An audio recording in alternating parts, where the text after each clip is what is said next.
this productivity system seriously changed my life when I finally started implementing this. Then that means that your days were informed by your weeks, which were informed by your months, and so on down the line, which means that your days are informed by your life vision. Instead of trying to remember everything, the best strategy is actually to try to remember nothing. And you actually want to build a second brain. So this system takes care of the dream management, the vertical top-down alignment, and it takes care of all your tasks. So let's get into my ultimate productivity system. So I'm gonna focus on how I use what I call my messy dashboard, and this is where I get into my dream management system. So if you're just catching up with us, I've already done videos on the life visioning, yearly visioning, and quarterly sprint process. Now we're on the monthly visioning section. So this is how the process works, no matter which stage of the planning process you're on. You start by planning that current layer that you're on, and in this case, that would be the monthly section. Then you go one layer up, which in this case would be the quarterly section, and then you plan and optimize and chunk with action items one layer down. No matter what layer I'm on, this process is always the same. You start at the layer you're on, you go one layer up, and then you go one layer down.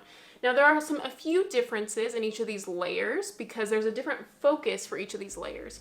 So I talked about that at the quarterly level, you're planning like your 12-week year, that 12-week sprint. And at the monthly level, what we're gonna focus down on is chunking that project and task managing that project.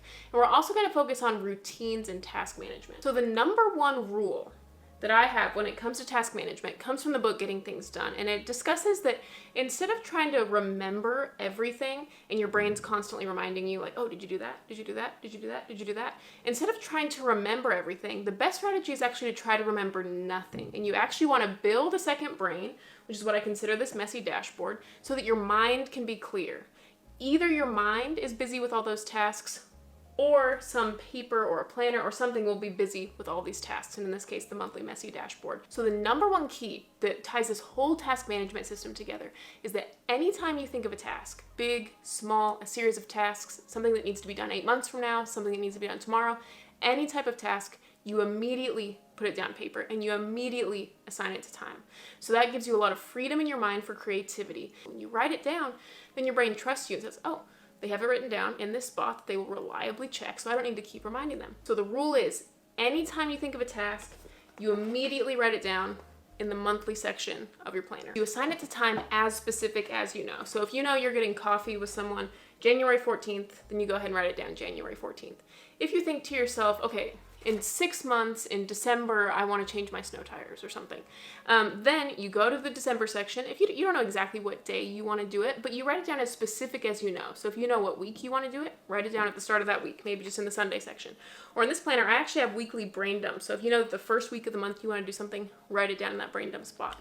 If you know what month you want to do something, but you don't know exactly which week you want to do it, if that's the only specificity you know, just write it down for the beginning of the month. It's kind of like cooking. You know, if they say cook it for 3 to 5 minutes, go on the earlier end because it's better to be early than to be late. So before we even get into the planning process, like before I even get into monthly planning, when I look at a monthly spread on my calendar, this one happens to be pretty empty, but it's already somewhat full because anytime I think of something, I immediately write it down. So before I even get to monthly planning, there's already going to be stuff on here. So the first part of this, with any of the types of planning, in this case monthly planning, you start at the level you're currently on. So we're going to reflect at the monthly level and vision at the monthly level. And what's really important about this is there needs to be meaning attached. A lot of times I'll see people reflect on the previous month and they'll just say, I went to Disneyland, I did this, I did this, I did this, but there's no reflection or meaning made from those things. So you want it to be more than just, listing off things that you did detached from meaning. So first I would start with doing, let's say you were January planning. So I would do a brain dump of, what happened in December, just anything you can think of. And then I would think about, how have I been feeling lately? And that really informs where things need to go. And notice this is a pattern, this is a trend, you're making meaning broadly over the past month. And then in my planner, I've got a few different questions here that I've kind of condensed here, but it says, what amazing things that I'm proud of happened in December. So it's really good to focus on your wins at the monthly level. So then I have, what were the themes of my insights? So this is something I have on the weekly spread of my planner. So this could be insights you have with a therapist. This could be insights you have while journaling. This could be insights you read in a book. This could be insights you read while reading the Bible or praying, or, anything that you do, just what insights, what were the themes? Every day, okay, you write down an insight every day, and, how does that inform What direction are you feeling nudged in? And then finally, how can I be intentional with January? So this is just some reflection questions, visioning questions, making meaning and themes broadly that will inform us as we go into January. And I'm going kind of quickly over this because the meat is really on step 3, so that's why I already had this pre-written, because I want to really launch into step 3. So we start at the monthly level. The next thing we're going to do is we're going to go up a level, and we're going to review the quarter. So now we're going to go one level up to the quarter. So if you've been following along through the videos, through this time funnel, I've got a video on each of these.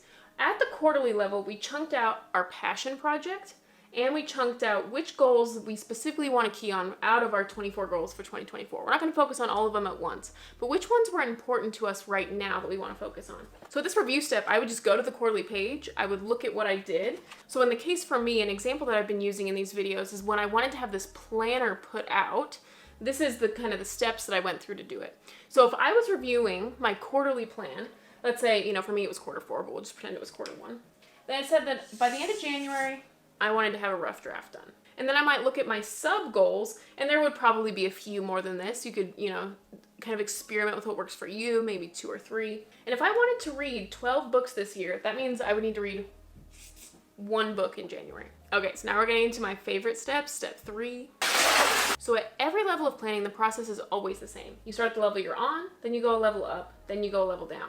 So now at this going the level down phase, this is where we're going to chunk it a little bit more specifically. So we are going to plan our weeks on the monthly dashboard. So if you have the planner, along the top here, we have a space to segment the month into 4 weekly milestones. So for me, after doing my quarterly review and looking at what I had chunked for myself for the months, I had noted that by the end of January, I wanted to have a planner rough drafted.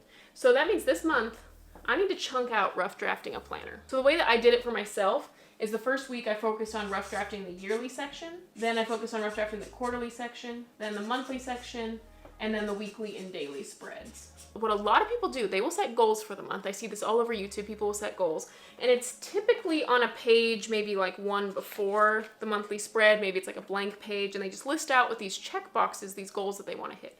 But it's completely detached from time. It might say, I want to jog 3 times a week, but it's not on the calendar. It's detached from time. And so you would have to remember, if it's not on this page, you'd have to remember to continue going back to your goals. So goals should never be detached from time. They should always be put on the calendar. You chunk them down into tasks and put them on the calendar.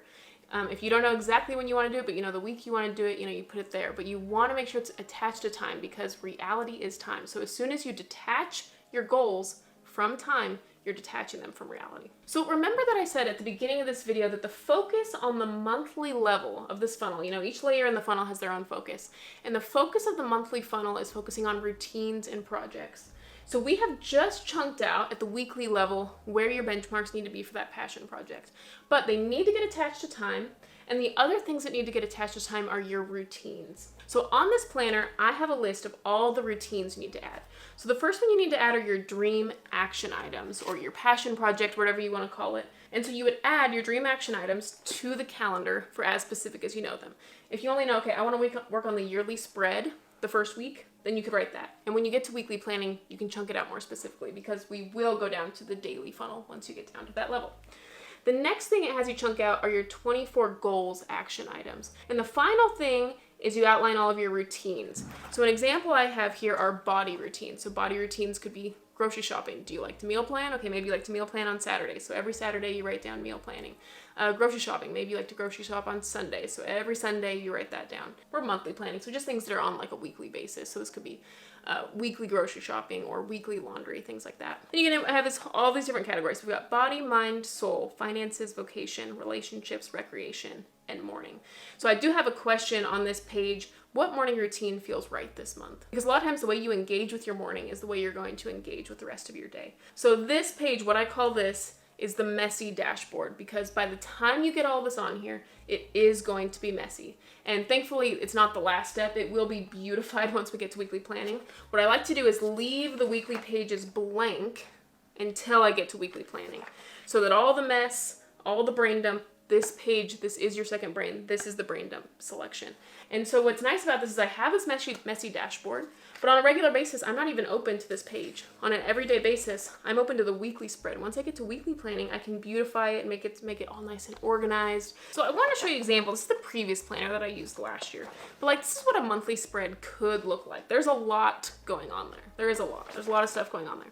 But once you get to the weekly spread, you just take everything that was on that week on the monthly spread, and then you write it all out. And it's a lot more simple, and it seems like it's a lot when you're looking at everything for that month, but it's not as much as it seems. So monthly planning is for brain dumping, getting that all out there. The dashboard is your second brain. It remembers things so that you don't have to, and you get all that chaos out from your mind and onto the page. And that could be, you write something down that's going to be 6 months from now, because remember, you want to put snow tires on your car 6 months from now. Anything you think of, you dump it on that appropriate month. So all of these monthly spreads, all these messy dashboards are there to be your second brain, to be your dashboard, to remember so that you don't have to. Once we get to the weekly section, that is where we're going to straighten out all the chaos to make it look more beautified, a lot more simple.